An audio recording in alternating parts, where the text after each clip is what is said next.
bonsoir mes chers compatriotes. Banamboka, na pesibino masombote, ezabino la voix de Kivu, la voix de sans voix. Bandeko nauti kolanda ministre de l'industrie, ancien gouverneur na biso du Nord Kivu, Julien Pauluku Kaonja, na ndenge alobi na kati ya conférence de presse oyo ezalaki devant la radio-télévision nationale congolaise. Ce qui ezalaka ki RTNC apesaka émission neti oyo Olivier oyo Julien Paluku oti koloba na okendo tiela bino son na ye message oto tuande kolanda na RTNC. Vraiment mbele oyo déjà mbele pays déjà to liberango. Mais le problème est que nos politiciens, Julien Paluku alobi très bien. Na okendo tiela bino dans son na ye alobi makambo moko eza malamu mpona bitumba oya est réalité bitumba est. Mais pourquoi les politiciens bino moko ba politiciens bolinga kolubango devant population te ou bien comme ça se prendre en charge? Si vous savez que déjà na ba couloir ya communauté internationale ailleurs dans quelques pays bazolo ba pona ko découper Congo pona ko baso sala ba plan nyonso pour que na est awa to se développer te pour que ba investisseurs to ba touristes ba yate na Congo.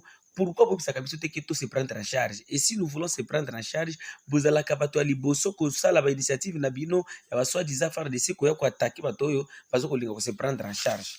Donc vous aussi, messieurs le gouverneur honoraire, vous êtes complices, vous les politiciens. Et comme vous avez reconnu que non, nous la population, unité na biso des autres ko sala que non, mboka ekatanate, vraiment. Nous nous félicitons d'abord et puis j'appelle tous les Congolais d'être toujours unis. Mes chers frères, tozana moluba mukongo mungala muswahili aza mutu moko. Nga na bisa kabino chaque jour bandeko na ngai polele keno ennemi na biso za Rwandais tuti. Ce sont des ennemis. Donc, azala Burundi, azala Rwanda, azala Uganda, azala Somalie, azala Eritrea, basala kaba réunion jour butu na moi pour na kutala comment ko déstabiliser Congo. Et dès que nous les Congolais to comité to comme na maturité te ya koloba ke to simba na maboko pour to libérer mboka na biso, jamais to kokenda te pas été. Donc, il nous faut d'abord de faire quoi? Il faut d'abord to yeba ke non mboka o eza biso. Et ceux qui mboka oza biso mboka otuzana tozo tuzana devoir ya kobundela ngo. Jamais la communauté internationale ekoki koya kobundela mboka na biso te soki biso ngana yo to bundite. Mes chers frères, to telema tolinga mboka na d'abord et puis tolitala koma ko kima munguna oyo azoya na baswa mbongo na ye parce que mbongo leki mabele valeur te. Mbongo koki koko isango mabele bako isaka yango te. Donc tozala ba patron tozala ba nini tozala ba pauvre il faut toyeba kena no mabele ya mboka nde eza très important. Alors na okendo tiela bino son ya gouverneur ancien gouverneur ou bien ministre de l'industrie actuel de la République du Congo, monsieur Julien Paluku Kaonja, popo kende koyoka makambo oyo azo luba po na libéra po na bitumba oya est. Et puis la guerre de l'est ezo concerne biso moko te ke na baba na est kaka una ezotala bango te. Problème oyo tozoko vivre bandeko za problème biso nyonso il faut to s'impliquer. Eza problème dadi soki musapi zo bela yeba ke nzoto nyonso za mal à l'aise. Mais soki biso nyonso to telemi tala ndenge awa siko dans le grand est de la République. Donc insécurité za makasi tozo nani na kwa muntu kuna insécurité Équateur pe kuna insécurité awa toyoki na katanga kuna keno il y a des groupes qui sont en train de former soit disant les INAFEC bazola tabateni comme bientôt peut-être la milice. Alors dans tout ça mes chers frères et sœurs, nous devons se mettre debout ini tokozala na makasi oyo mungwana biso akoka biso te. Tokende kolanda son ya ministre industrie adenge azokoluba po na bitumba ya este ya mboka. Eza bino la voix de Kivu, la voix de sans voix. Numéro de téléphone eza plus de 143 85 8808 330. Email à biso eza la voix de Kivu 45@gmail.com. Alors depuis le M23 jusqu'à aujourd'hui, qu'est-ce qui échappe au gouvernement pour qu'on mette fin à la guerre de l'Est? C'est une grande problématique. Si je me mets à épiloguer là-dessus, on va passer toute la nuit ici. En fait, les pays, la RDC, comme vous pouvez vous y entendre, c'est au cœur de l'Afrique, avec toutes ses richesses. Et malheureusement, il est la rusée de tous les autres États. Et lorsque nous prendrons conscience de cela, et la conscience est en train déjà de naître totalement, je pense que nous allons arriver à trouver des réponses précises à la question d'insécurité chez nous. Parce que la guerre telle qu'elle est menée, je l'ai dit dans un des médias ici, la guerre de Bunagana a commencé lorsque nous voulions commencer la route entre Bunagana, Rutshuru et Goma, route asphaltée. Lorsque nous allions commencer la route Beni, Kasindi, Beni, Butembo. Ce sont des corridors de développement qui devaient ouvrir la RDC à l'océan Indien. Et la guerre a commencé par là. Comprenne qui pourra.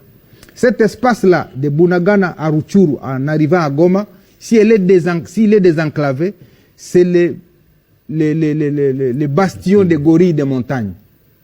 Donc si cet espace est désenclavé, ça attire tout le tourisme mondial.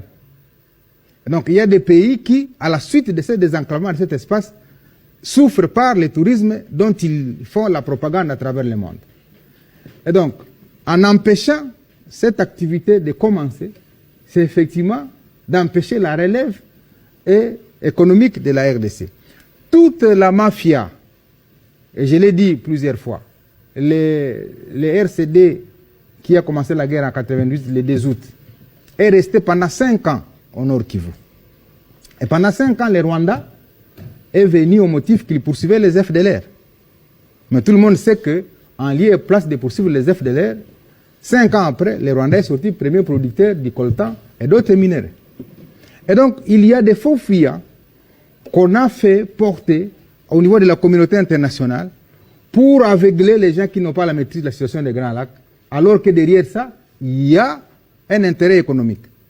Et donc, ce sont ces éléments-là que nous devons mettre à la place du monde désormais pour que les gens sachent que la guerre qui se passe à l'Est est une guerre économique. Vous avez vu, il y a quelque temps, des véhicules, y compris des véhicules que je ne vais pas citer ici, à bord desquels il y avait même des minéraux qui étaient enroulés dans les jantes des pneus. Donc, toute cette mafia-là a aidé à enrichir un certain nombre de gens. Et avec la guerre qui se passe à l'Est, il y a des usines qui ont été installées dans certains pays, qui ont fermé par le fait qu'il y a du sérieux qui commence à naître. Maintenant, qu'est-ce qu'il faut? Il faut créer un climat de trouble pour que le sérieux qui commençait à s'installer cesse et que les trafics mafieux reprennent pour alimenter les usines qui ont été installées dans certains pays. Ça, ce sont des questions pour lesquelles je n'ai pas peur de devoir me prononcer pour avoir dirigé pendant 12 ans la province Nord Kivu avec des éléments que je détiens de par ma fonction que j'ai occupée. Donc, c'est tout cet environnement-là qui doit être compris par d'abord les Congolais. Parce que quand vous êtes à Kinshasa, au Congo central, à l'Équateur, on a une autre compréhension de ce qui se passe à l'Est. Et j'ai souvent entendu les gens dire non, ça, ce sont des histoires d'entre eux là-bas. Je crois que ma manière de communiquer ici est aussi pédagogique pour permettre aux gens qui ne sont pas de cette partie de comprendre que cette question nous concerne tous. Elle n'est pas une question des gens de l'Est ou de Butembo ou de Lubero ou de Rutshuru. Elle nous concerne comme Congolais parce que le complot est tellement grand que si nous ne prenons pas conscience, effectivement, on ne peut pas s'empêcher de voir demain des choses en train d'éclater. Parce qu'il y a des discours qui se font au niveau international pour dire la RDC est un grand ensemble qui ne sait pas se gérer. Et que donc, il faudrait que la RDC soit réduite dans des petits ensembles qui sont facilement gérables. Ces discours-là sont de nature, effectivement, à nous amener vers un plan. Un plan qui est ourdi par ceux qui instrumentalisent le climat d'instabilité, d'insécurité, parce que l'important, ce n'est même pas de savoir l'agresseur. Parce qu'on peut même attaquer l'agresseur aujourd'hui, mais moi je pense l'important c'est de savoir l'agresseur lui aussi, il agit sous quel chapeau. Je suis heureux, et c'est ça la force de la diplomatie du président Tshisekedi, que lorsqu'il est allé à Luanda, eh bien, on a vu les deux chefs militaires qui se battent sur le territoire congolais. Parce qu'en lieu place du M23 qui devait se retrouver à Luanda, on a vu les deux chefs militaires. Et donc, ceux qui se sont retrouvés là-bas ont réaffirmé devant la face du monde que c'est nous qui nous battons sur le sol congolais et donc nous venons parler. Ça, c'est la force de la diplomatie congolaise. Et donc, je pense qu'on est en train de gagner petit à petit et il faudrait que le peuple congolais accompagne son gouvernement pour qu'on en arrive à extirper tous ces éléments-là qui nous ont échappé depuis un certain nombre d'États. Et je crois que si la conscience est collective, nous allons arriver à bouter dehors. Et la résistance populaire telle que vous la voyez aujourd'hui à travers toute la République, c'est ce qui fait hésiter les réseaux qui pensent qu'il faut subdiviser le pays en petits ensembles. Parce qu'on sent que les Congolais de l'Est, de l'Ouest, du Centre et de partout ailleurs est tellement unis qu'il ne veut pas qu'un seul centimètre soit cédé à quelqu'un d'autre. Il y a des déplacés aujourd'hui qui sont en Ouganda, mais qui ne veulent même pas rentrer à Bunagana, parce qu'elles ne veulent pas être sous la coupe des agresseurs. Elles préfèrent rester sans manger en Ouganda comme réfugiés que d'aller être sous la coupe de ces agresseurs-là. Vous voyez les degrés de patriotisme qu'il y a. Donc on doit l'accompagner ensemble. Alors,